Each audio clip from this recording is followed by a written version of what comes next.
어떤 사람이 죄를 지어서 법정에 서게 되었습니다.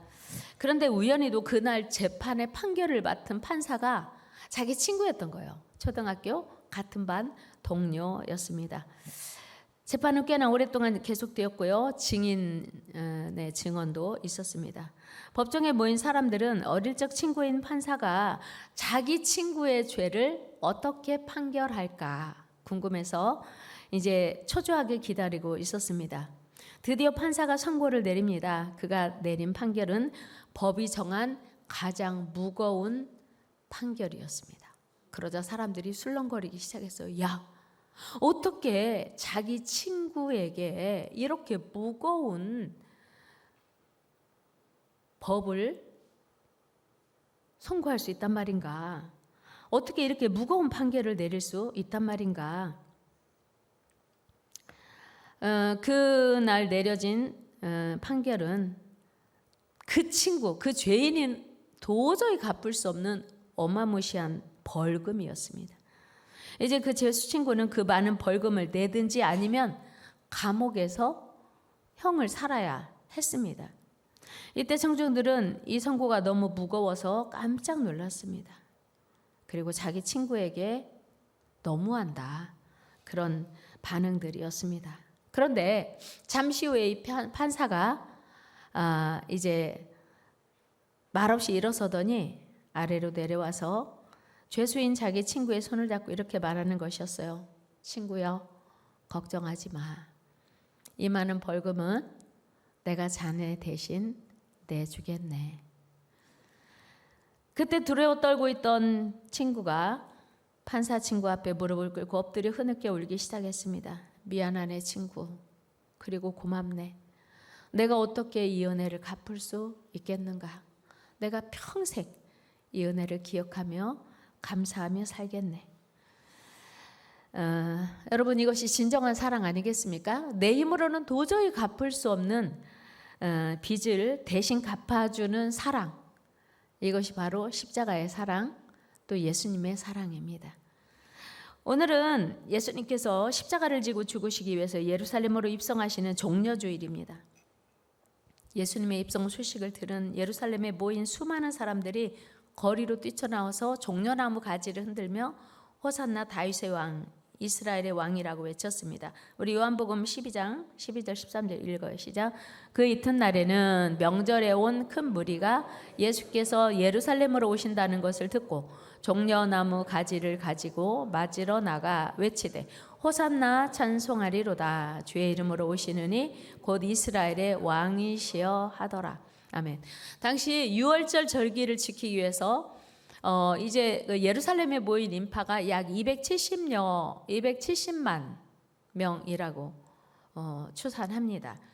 그러니 군산 시민 다 모여도 많은데 군산 시민의 10배 이상이 모였으니 얼마나 많은 인파였겠습니까? 물론 그 많은 사람들이 지금 예수님이 예루살렘에 들어가시는 그 자리에 모였다는 것은 아니겠지만 어쨌든 많은 무리가 모여서 종려나무 간지를 흔들면서 호산나 외쳤습니다.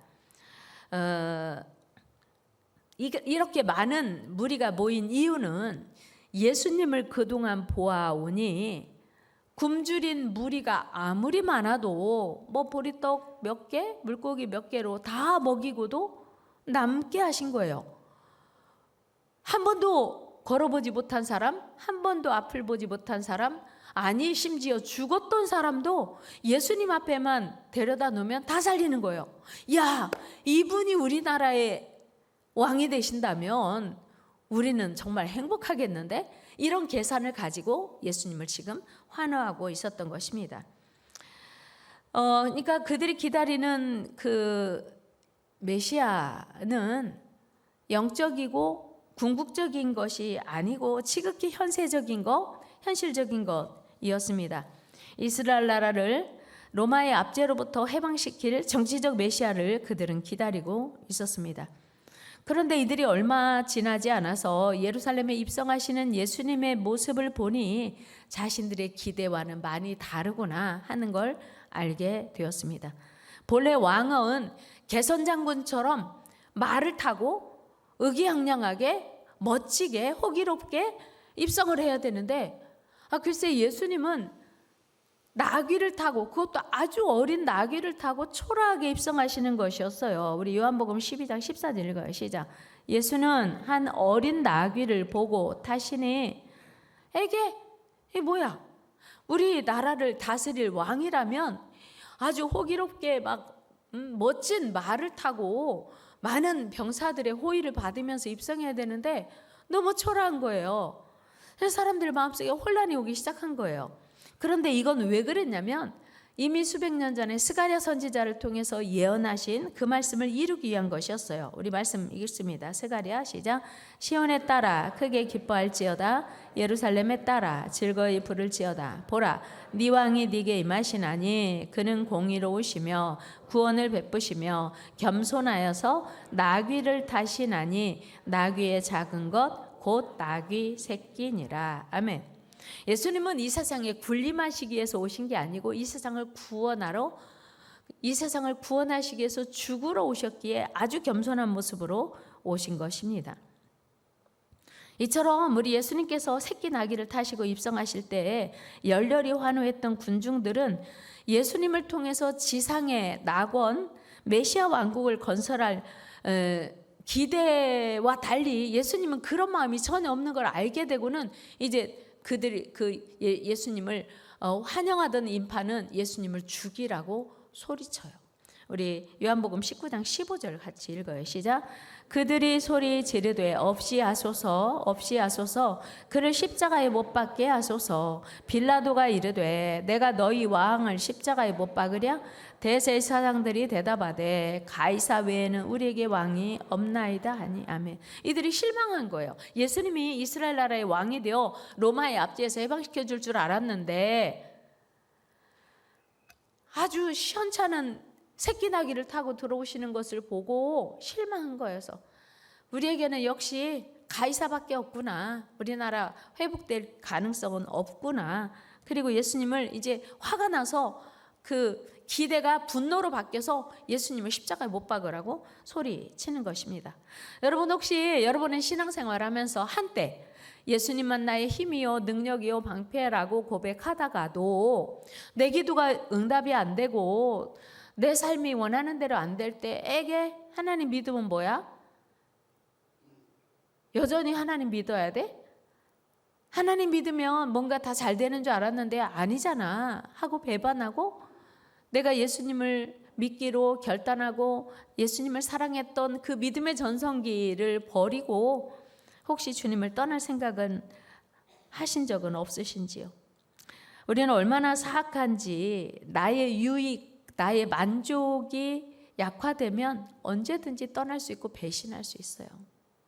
인정하시나요? 우리는 언제든지 예수님을 배신할 수 있고 떠날 수 있습니다. 오늘 성경에 나온 유대인들이 우리에게 그거 가르쳐 주고 있는 거예요.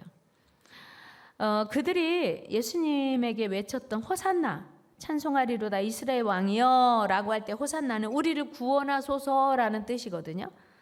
근데 예수님이 그들의 기대와 다를 때 이제 그들은 실망하여 예수님을 십자가에 못 박으라고 소리친 것입니다. 그런데 사실은요 이스라엘 나라를 회복하는 것보다 훨씬 더 중요한 것이 죄에서 구원하는 것이었어요.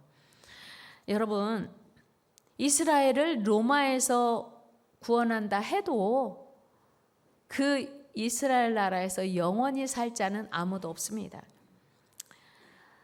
그 당시 이스라엘 백성들의 오류가 무엇이었냐면 이스라엘을 로마에서 구원할 정치적 메시아로 예수님을 기대했는데 그거보다 훨씬 더 중요한 것이 죄에서 우리를 영원히 해방시켜 주시는 일이라는 것을 간과한 것입니다. 여러분 오늘 우리는 어떤 예수님을 믿고 있는지 대단히 중요해요. 단지 병 고치고 문제 해결되고 또는 마음에 평안 주는 예수님으로만 믿고 있는 건 아닌지요. 여러분 우리 죄 문제는 우리가 생각하는 것보다 훨씬 심각해요. 죄는요 물로 씻어지지 않습니다. 여러분 오늘 아침에 일어나셔서 다 샤워하시고 어젯밤에 자면서 혹시라도 뭐 불순물이 묻었던 거 다 씻고 오시지 않았습니까? 물은 우리를 깨끗하게 씻어줘요. 그런데 우리의 죄는 물로 씻어지지 않습니다. 요즘은 좋은 표백제들이 많아서 누래진 옷들을 하얗게 만드는 여러 가지 세제들이 많아요. 옛날에는 그게 없어서 양잿물로 표백제 썼죠. 기억나시죠? 근데 예레미야 선지자가 이렇게 말해요. 여러분, 죄는요 물로 씻어지지 않습니다. 양잿물로도 씻어지지 않아요 라고 말했어요. 예레미야 2장 22절 말씀 읽어요. 시작. 주 여호와의 말씀이니라. 네가 잿물로 스스로 씻으며 네가 많은 비누를 쓸지라도. 아멘. 우리가 지은 죄는 물로도 잿물로도 절대로 씻어지지 않고 그대로 있다고 예레미야 선지자 말하거든요. 이처럼 우리의 죄는요 어떤 세제로도 씻어지지 않습니다. 단 하나, 우리의 죄는 죄 없는 피로서만 씻어져요. 히브리서 9장 22절에 보면 율법을 따라 거의 모든 물건이 피로써 정결하게 되나니 피 흘림이 없이는 사함이 없느니라. 그러니까 피로써 우리 죄가 용서가 돼요. 그래서 구약에는 흠없는 짐승을 잡아서 제사를 드림으로 용서받았습니다. 그런데 계속 짐승이 죽어야 되니까 이제 죄 없는 피로 단번에 우리 모두를 씻어주기 위해서 예수님이 이 땅에 오신 거예요. 죄 없으신 하나님의 육신의 몸을 입고 이 땅에 오신 예수님이 흘리신 피로서만 우리가 용서받을 수 있게 된 거예요. 오늘 본문에서 이사야 선지자는 이 위대한 선포를 하고 있는 것입니다. 당시 예수님을 십자가에 못 박으라고 소리치는 군중들은 예수님께서 십자가에 못 박혀 죽으셔야 할 만한 죄가 있다고 믿었던 거예요. 아니, 저 사람이 죄가 많아요, 우리가 보니까. 그래서 흉악무도한 강도 바라바는 살려주고 예수를 못 박으라고 소리쳤거든요. 당연히 죽어야 할 죄가 있어서 죽어야 마땅하다고 생각했습니다. 그런데 오늘 본문 4절에 보니까 사실은 예수님이 죽으셔야 할 만한 죄가 있었던 게 아니고 우리의 죄를 지고 우리의 슬픔을 대신 지고 죽으신 거예요. 그런데 우리는 생각하기를 예수님은 죄가 많아서 죽으셨구나. 예수님은 죄가 많아서 저렇게 형벌 당하는구나. 그렇게 생각했다는 거예요. 4절 말씀 읽어요. 본문 읽었지만 시작. 그는 실로 우리의 질고를 지고 우리의 슬픔을 당하였거늘 우리는 생각하기를 그는 징벌을 받아 하나님께 맞으며 고난을 당한다 하였노라. 이사야 선지자 말하기 아니야. 예수님은 십자가에 달려 죽으셔야 할 만한 죄가 있었던 게 아니고 우리가 당할 고난, 우리가 받아야 할 채찍을 대신 진 거야 라고 말하고 있어요. 5절 말씀 읽어요. 시작. 그가 찔림은 우리의 허물 때문이요 그가 상함은 우리의 죄악 때문이라. 그가 징계를 받음으로 우리는 평화를 누리고 그가 채찍에 맞음으로 우리는 나음을 받았도다. 아멘. 그러니까 예수님이 십자가에 죽으신 것은 우리의 죄 때문이라고 성경은 분명히 이야기하고 있습니다. 여러분, 예수님이 고난받으신 이유는 채찍에 맞으셨던, 손과 발에 못을 박히셨던, 옆구리에 창을 받으셨던, 가시관을 쓰셨던 저와 여러분들의 죄 때문이었다고 하는 것이에요. 그래서 예수님의 십자가는 사랑이었습니다. 11절에 보면 여호와의 종은 의로운 종이라고 언급되고 있습니다. 우리 같이 한번 읽어봐요. 시작. 그가 자기 영혼에 수고한 것을 보고 만족하게 여길 것이라. 나의 의로운 종이 자기 지식으로 많은 사람을 의롭게 하며 또 그들을 죄악을 친히 담당하리로다. 아멘. 보세요. 예수님이 오시기 700년 전에 이사야 선지자는 우리에게 가르쳐줬어요. 예수님은 자기 죄 때문에 죽는 게 아니고 그분은 의로운 종인데 죄 없으신데 우리의 죄를 지고 죽으셨다. 이렇게 이야기하는 거예요. 여기서 우리가 놓치지 말아야 할 것은 죄는 반드시 징계와 형벌을 가져온다고 하는 거예요. 다 같이 해요. 죄는 반드시 대가가 있다. 사도 바울도 말했잖아요. 로마서 6장 23절에서 이렇게 말했어요. 죄의 싹은 사망이요 하나님의 은사는 그리스도 예수 우리 주 안에 있는 영생이니라. 여러분, 요즘 여러분 보시지 않습니까? 대통령도요 나라를 혼란스럽게 한 죄의 대가를 받는 거예요. 대통령도 면책해주지 않습니다. 죄는 반드시 대가가 있어요. 하물며 이 세상에서 죄를 져도 대가를 받아야 한다면 하나님 앞에 지은 죄를 어떻게 우리가 용서받지 않고 그 무서운 대가를 받을 수 있겠습니까? 오늘 본문에서 찔렸다, 상했다, 채찍에 맞았다라고 하는 단어가 소개돼요.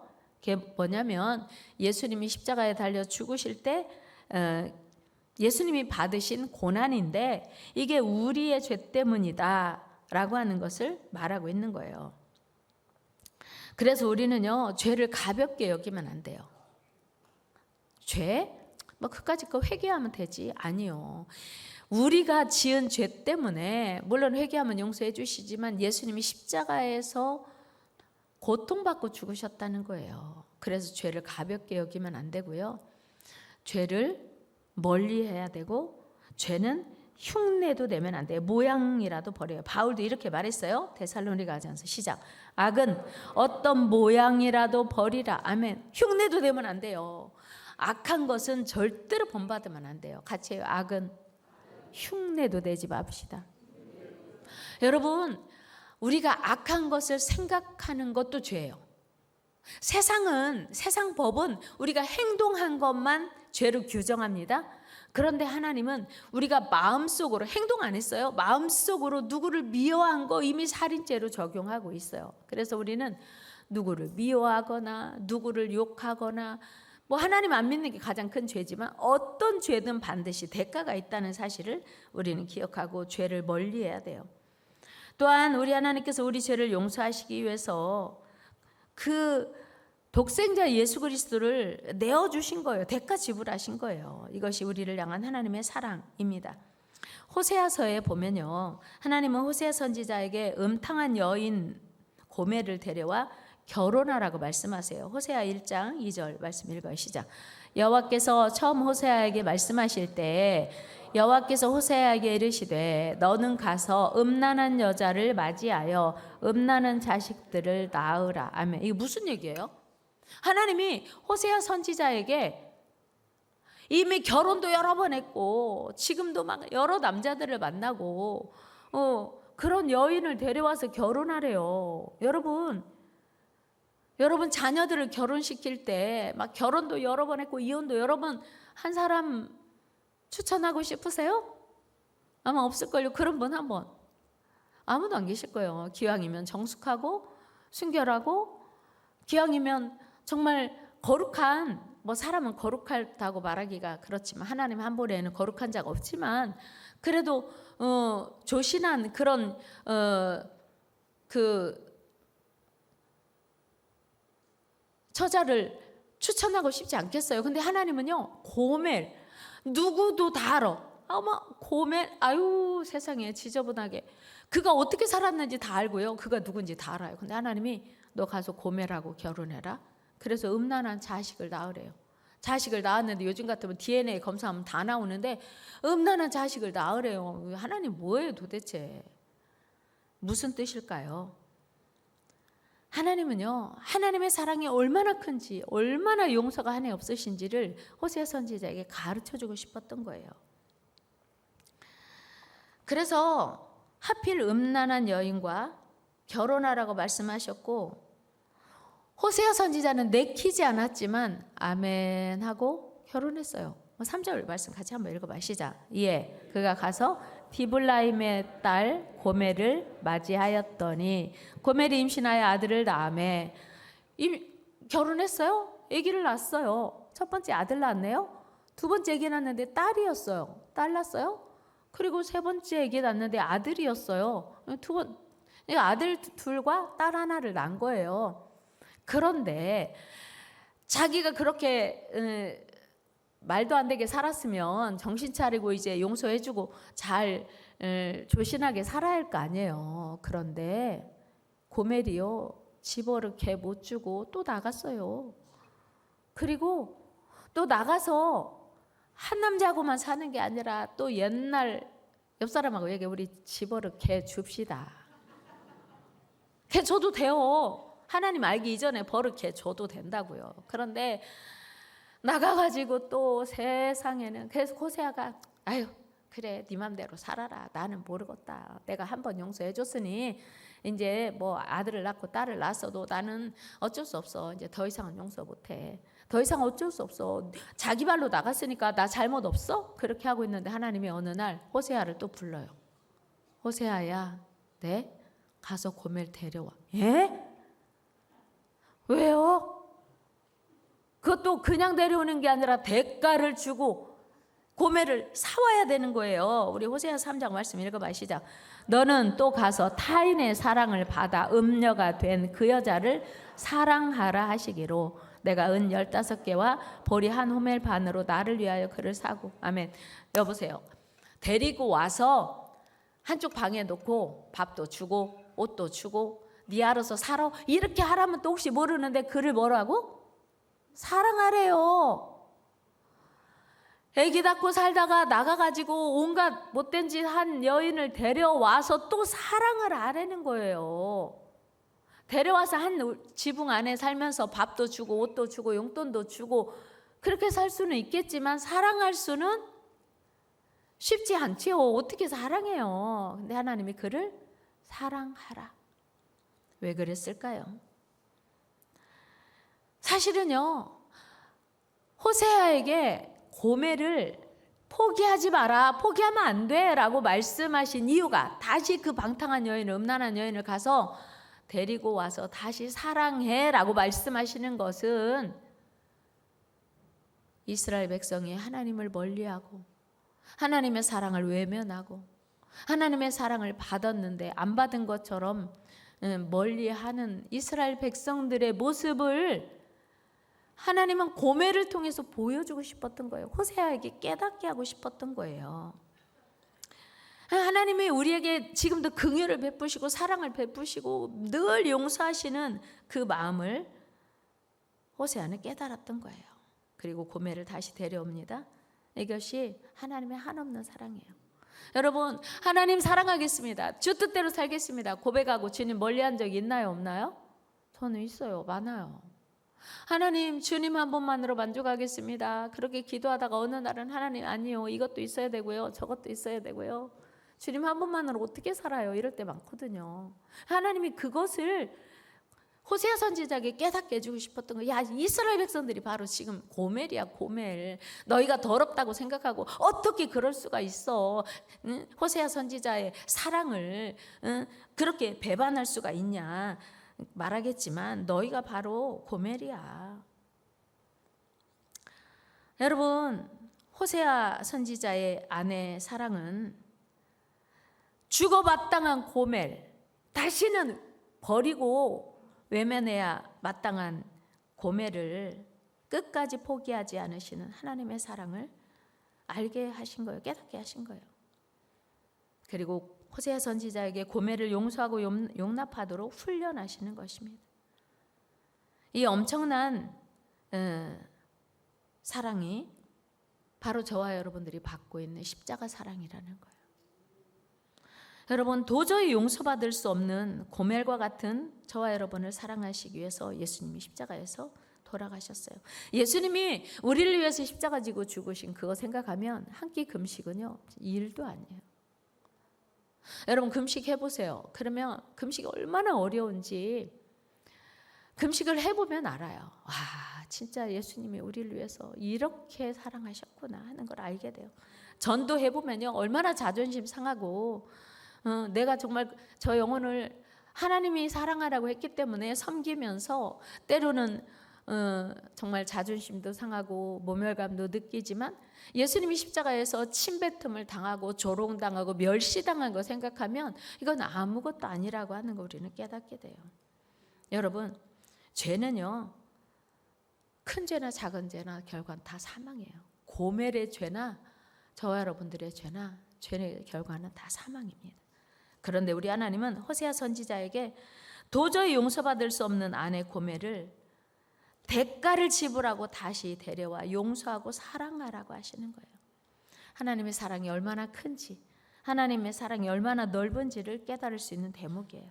여러분, 우리 하나님은 호세아 선지자에게 하나님의 용서를 배우게 하고 싶었던 거예요. 죄인을 사랑하시는 하나님의 마음을 깨닫게 하고 싶으셨던 거예요.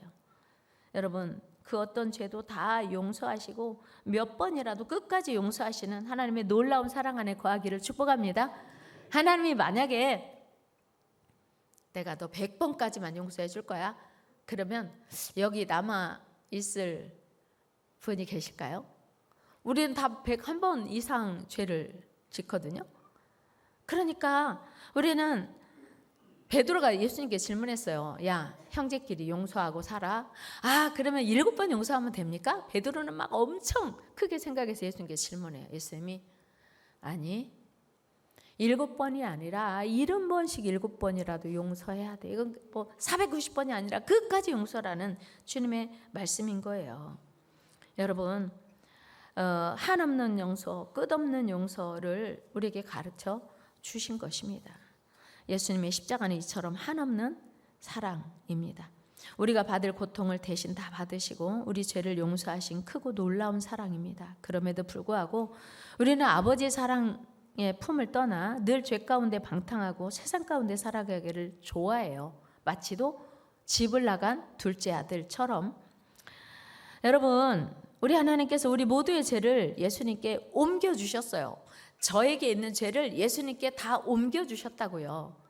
오늘 본문 말씀 6절 보면 이렇게 기록하고 있거든요. 같이 읽어요. 시작. 우리는 다 양 같아서 그릇 행하여 각기 제 길로 갔거늘 여호와께서는 우리 모두의 죄악을 그에게 담당시키셨도다. 아멘. 구약에 보면요, 아사셀 양에게 자기 모든 죄를 다 전가합니다. 아사셀 양 한 마리에 자기 모든 죄를 다 대신 지게 하고 광야로 내보내서 주인을 찾아 헤매며 죽게 해요. 왜요? 죄는 사망이니까 양이 대신 죽는 거예요. 그런데 우리 예수님이 십자가에 달려 죽으시면서 우리 모든 죄를 다 지고 죽으신 거예요. 그러니까 예수님이 죽어 마땅한 죄가 있어서 죽으신 게 아니고 저와 여러분들의 죄를 대신 지고 죽으셨어요. 그래서 세례 요한은 요한복음 1장 29절에서 이렇게 말씀하고 있습니다. 시작. 이튿날 요한이 예수께서 자기에게 나아오심을 보고 이르되 보라, 세상 죄를 지고 가는 하나님의 어린 양이로다. 우리 예수님이 십자가를 지고 죽으실 때 지금까지 지은 죄뿐만 아니라 이후로 지은 죄까지 다 지신 거예요. 저와 여러분들의 죄뿐만 아니라 아직도 구원받지 못한 영혼들의 죄까지도 다 지고 죽으신 거예요. 그래서 세상 죄를 지고 가는 하나님의 어린 양이라고 세례 요한이 고백했죠. 여러분, 이 사순절에 우리가 주님의 고난에 기쁘게 동참해야 하는 이유는 예수님은 당신의 죄 때문에 죽으신 게 아니고 우리 죄를 대신 지고 십자가에서 죽으셨기 때문이에요. 그 주님으로 인하여 이제 우리는 자유를 얻었고 구원받게 되었습니다. 여러분, 예수님의 십자가는 하나님의 사랑이에요. 평생 갚아도 갚을 수 없는 엄청난 사랑입니다. 하늘보다 높고 바다보다 넓은 사랑입니다. 그래서 예수님의 십자가는 우리를 사랑하신다는 증표예요. 요한복음 3장 16절 같이 읽어요. 시작. 이는 그를 믿는 자마다 멸망하지 않고 영생을 얻게 하려 하심이라. 아멘. 하나님은요, 그 아들 독생자를 내주시고 테텔레스타이라고 해요. 우리 모든 죄를 다 예수님에게 지워서 죽게 하셨어요. 우리는, 이 세상 모든 사람들은 더 이상 이 죄의 짐에 눌려서 멸망하기를 하나님 원치 않으시는 거예요. 그래서 이 많은 놀라운 역사를 이루신 십자가를 통해서 다 구원받기 원하시는 거예요. 이게 해피데이죠. 여러분, 십자가의 은혜가 아니면 우리 온 인류에게 구원은 결코 꿈도 꿀 수 없는 일이었어요. 음탕한 여인 고멜이 하나님의 용서가 아니면, 호세아의 용서가 아니면 결코 돌아올 수 없었던 것처럼, 여러분, 이사야 선지자는 예수님이 십자가에 달려 죽으시기 700년 전에 이런 글을 또 썼습니다. 우리 이사야 50장 읽어요. 시작.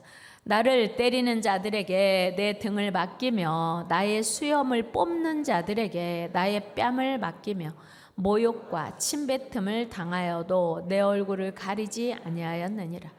주 여호와께서 나를 도우심으로 내가 부끄러워하지 아니하고 내 얼굴을 부싯돌같이 굳게 하였으므로 내가 수치를 당하지 아니할 줄 아노라. 아멘. 보세요. 예수님이 돌아가시는 걸 보고 쓴 것처럼 예수님이 얼마나 수치를 당하시고 예수님이 얼마나 멸시를 당하셨는지를 다 기록하고 있지 않습니까? 하나님의 계획이라는 거예요. 여러분, 예수님의 십자가는 하나님의 정의, 하나님의 공의와 하나님의 사랑이 만나는 자리예요. 죄의 싹은 사망이에요. 십자가에서 예수님이 대신 죽었어요. 그리고 그 십자가에서 다시 우리가 살게 되는 것, 이게 하나님의 공의, 하나님의 사랑. 여러분, 마치도 판사인 친구가 친구의 죄를 무죄라고 선고하지 않고 죄 대가를 선고하고 그 죄를, 그 무거운 형벌을 자기가 대신 진 것처럼 우리의 모든 죄의 대가는 예수님이 대신 지시고 우리는 용서받게 된 것입니다. 나의 죄값을 대신 치르기 위해서 십자가 지고 죽으신 예수님을 더욱 사랑해야 할 이유, 그리고 태초부터 시작된 하나님의 인류 구원의 계획을 온몸으로 겪으신 예수님처럼 우리도 순종으로 하나님의 뜻을 이루어야 합니다. 하나님의 사랑을 입은 우리는 이제 순종으로 그 은혜를 더 멀리, 더 많이 증거해야 합니다.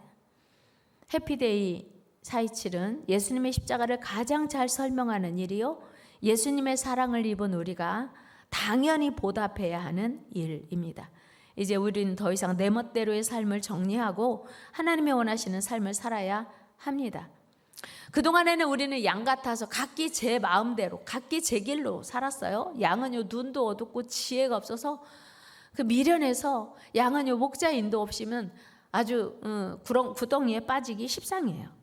우리는 양 같아서 각기 제 길로 가는 겁니다. 그러나 여호와께서 우리 무리의 죄를 예수님에게 전가시키셨다는 거예요. 양 같은 우리가 이제 하나님의 크신 은혜로 구원받았으니 더 이상 내 마음대로 살지 않고 이제 다시 주의 길로 가야 합니다. 그 생명의 길, 그 십자가의 길, 그 좁은 길을 가야 합니다. 이제 고난주간을 시작하면서 하나님께 받은 그 큰 은혜를 단 1%라도, 아니 0.0000001%라도 갚을 수 있기 위하여 금식하고 기도하고 영혼 구원에 힘쓰는 고난주간 되기를 주의 이름으로 축원합니다.